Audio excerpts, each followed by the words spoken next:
Real-time strategy, or RTS games, are all about planning and being strategic.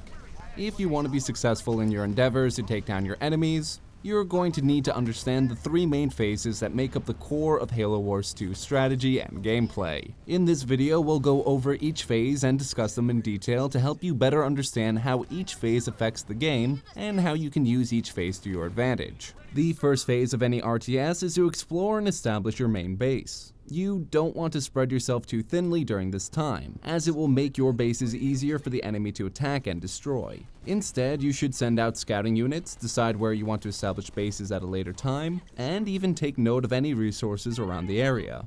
This phase is extremely crucial to your survival capabilities later in the match, so make the most of the early game to prepare yourself for the mid and late game phases.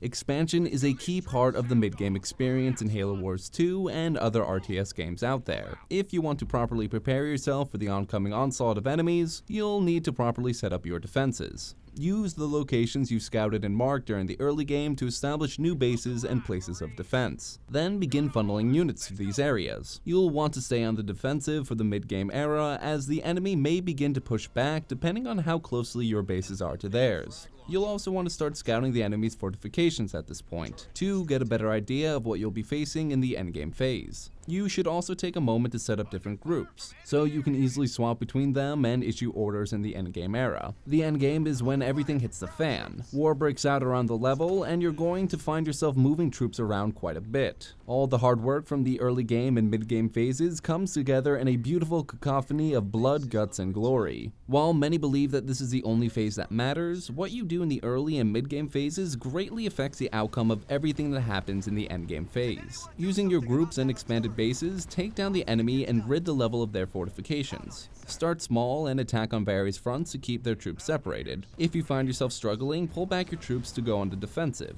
Sometimes the only way to win is to bleed them dry. And that's it for this video. If you enjoyed what you saw, be sure to like and subscribe. Also check our description for more Halo Wars 2 content. And be sure to be back every weekday for another Prima 365. And for more content like this, be sure to head over to primagames.com.